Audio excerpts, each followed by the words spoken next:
So it is the second book in a series following three girlfriends who kind of grew up together. Olivia and Griffin, they are the two mains. Griffin is Olivia's best friend's brother. She's known him since she was a little girl. She's always kind of had a crush on him, and he's, of course, attracted to her but doesn't want to be.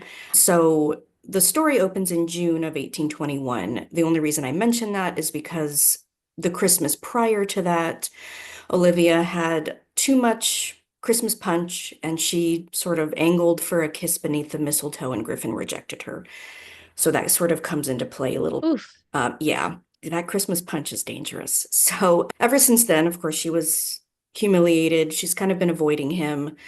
She's also sort of moved her matrimonial hopes to a duke. But because Griffin's mom injures her ankle and is usually his sister's chaperone, she asks Griffin to chaperone her around London. And because Emmy, who is his sister, and Olivia are best friends, that sort of throws them together. And this scene that I'm going to read takes place in a London boutique, and the three of them are in this London boutique, although no one is very happy about it. So that's sort of the setup to this little scene with our two mains kind of being mean to each other. So that's the setup. Awesome. All right, so here we go. That's a pretty bonnet, Emmy said, coming up behind Olivia and eyeing her reflection in the glass. Will you buy it? I don't know, Olivia said. Perhaps. She turned to face Emmy and lowered her voice. Why didn't you warn me that your brother would be our escort today? Emmy had the grace to look mildly ashamed of herself. Because I knew if I told you, you wouldn't come. Yes, I would. Emmy raised a brow. Probably. Maybe. Well, I thought it best you had no choice in the matter, Emmy said, glancing at the front of the shop where her brother still stood. You'll have to get used to being around Griffin again someday. You might as well start now. Olivia turned to face the mirror again, biting back a frown. Get used to it? Impossible. But she knew Emmy was right. She would have to try. She would have to accept the fact that he disliked her and ignore it, and refuse to allow his disregard to injure her any further. She would be a duchess soon, after all, the wife of a powerful duke. What did she care what a mere marquis thought of her? From now on, she would simply be herself, silly, spoiled, flirtatious, unabashedly herself, perhaps even obnoxiously if the mood should strike. She shoved Griffin from her mind and studied the bonnet again with a critical eye. Do you think this bonnet suits me? She asked Emmy. You don't think it's a touch too frilly? She adored the bonnet, but even she had to acknowledge that frills could be overdone. Emmy cocked her head to one side, studying Olivia's reflection. No, I don't, but perhaps we need a third opinion, a male one. Before Olivia could stop her, Emmy turned and called out Griffin's name, beckoning him over. Emmy, no, Olivia hissed. That isn't necessary. But it was too late. Griffin was already walking over to them, his gaze on his sister. Olivia drew in a breath and turned, clasping her hands at her front. What do you think of this bonnet? Emmy asked her brother. I think it's lovely, simply perfect for a drive through the park with a certain gentleman caller. But Olivia isn't so sure. What do you think? Griffin's gaze flicked from Emmy to the bonnet, to Olivia's face, and she could feel her cheeks warming beneath his perusal. The seconds felt like hours as he considered her answer, and suddenly, the weight of the moment grew uncomfortable, and the thought of hearing his opinion was simply too much to bear. She could not stand another of his veiled insults, or worse, an insincere compliment. I have no need for your brother's opinion, she said lightly, as she removed the bonnet and returned it to its perch. He and the Duke have vastly different tastes, after all, she said about securing the ribbons on her own bonnet, avoiding Griffin's gaze. And besides, he said, his voice deep and laced with amusement, if I said I liked the bonnet, she wouldn't want it, and if I said I didn't, she would. Olivia clucked her tongue and forced a serene smile. Don't be silly. That would suggest your opinion matters to me, and I assure you it does not. The bell on the door gave a pleasant jangle, interrupting the moment, and two women walked into the shop, one older, the other a younger version, clearly mother and daughter. Oh, it's Miss Stanhope and her mother, Emmy said, heading off to greet them. Miss Stanhope, what a beautiful shawl. You must tell me where it came from. Olivia watched as Emmy joined the ladies, well aware she ought to do the same, but she was too aggravated for social niceties.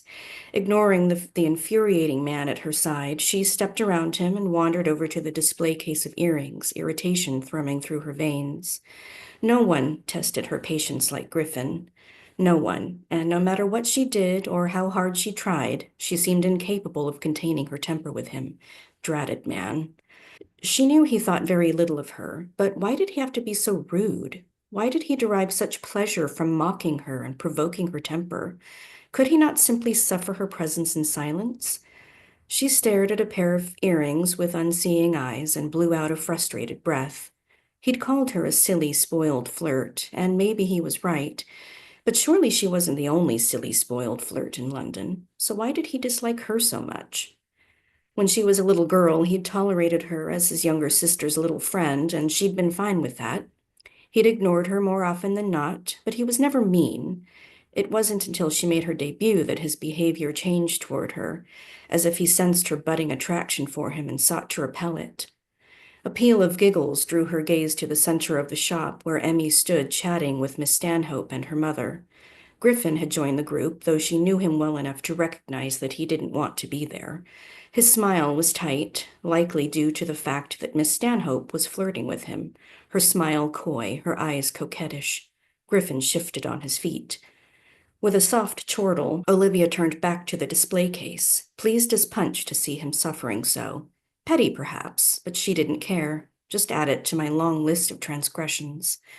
Shoving Griffin from her mind yet again, she studied the display of earrings, searching for a pair that would complement her costume, something in deep blue or bright green. A slash of scarlet caught her eye, a stunning pair of earrings with gems of bright red, violet, and orange, intertwined like flames. She stroked one with the tip of her gloved finger, her eyes transfixed on the work of art. They were bold and daring and gorgeous. She adored them. Those are pretty. Olivia stiffened at the intrusion, Griffin's low voice invading her space. Yes, they are, she murmured, her tone impassive, even as awareness skittered up her spine. He was close, too close, his arm scant inches from hers, and the warmth of him, the scent of him, seemed to be everywhere. He reached out, his forearm brushing her, and though it was only their sleeves that touched, she felt it all the way to her toes. I like the purple pair too, he said. They would make your eyes shine even brighter, I think. She blinked, captivated by the sight of his gloved fingers skating over the amethyst beads like a caress. A compliment from the Marquess of Keswick? Surely she was dreaming. Bemused, she looked at him, wary of what she might find in those dark gray eyes of his. But for once there was no mockery, no judgment. Thank you, she said softly. Another peal of giggles erupted behind them, and Olivia turned at the sound, peering over her shoulder in time to catch Miss Stanhope sneaking a glance at Griffin with covetous eyes. Her gaze snapped to Olivia's, and her lip thinned before she looked away, her nose in the air. Ah, there it is, the reason for the anomalous compliment. You found yourself a new admirer, I see, Olivia said crisply, turning back to gaze at the earrings again. Is that why you're here, paying me false compliments? You're hiding from the girl? She shot him a sidelong glance, masking the hurt behind an amused smile. Griffin's gaze met hers, then dipped to her mouth and lingered for a beat before falling to the display case. Gentlemen do not hide, he corrected. We evade. His tone was light, though his voice had deepened to gravel. Oh, yes, of course. Olivia nodded with faux solemnity. How silly of me. Absently, she reached out and systematically straightened the row of earrings with her forefinger until they all fell in line like good little soldiers. Another burst of female laughter trumpeted behind them, startling her, and she snorted a laugh, her shoulders shaking with suppressed mirth. It isn't funny, Griffin grumbled. Oh, but it is, she said through trembling lips. I feel as though I've walked into the middle of a mating ritual. A muscle ticked in his jaw. This is why I avoid places like this. It isn't safe for me here, with all these women around falling at my feet. Olivia shot him a dubious look. Falling at your feet? He shrugged. Practically. She huffed out a laugh. Well, you can hardly blame the girl for trying to catch you, she said. You are single, after all, and devastatingly charming, dangerously handsome. His half smile was both in spades, but Olivia ignored it and rolled her eyes. Deliriously rich, then, Griffin offered. She smirked. I was going to say a marquess. He cocked his head to one side, his gaze quizzical. Meaning what? That women wouldn't want me as much if I weren't a marquess? No, she said cheerfully, meaning they wouldn't want you at all. A reluctant smile tugged at the corners of Griffin's mouth, and Olivia couldn't help herself. She smiled back at him. Their gazes held for a moment, and she allowed herself the luxury of admiring his eyes, stormy gray, mischievous, arrogant, wholly irresistible. Resist.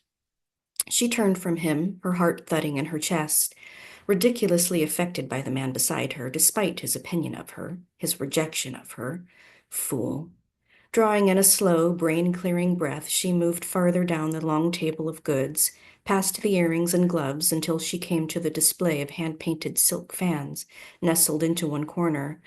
She paused to admire the colorful assortment of butterflies and blossoms and seascapes, each design unique and expertly painted, and so beautiful people traveled from all over England to buy one. I'll have you know, Griffin said, coming up beside her, my company is highly sought after. I'm told I make a charming companion. His voice was low but light, his big body dwarfing the already crowded space, and self-preservation had her shifting away from him as far as the little corner would allow.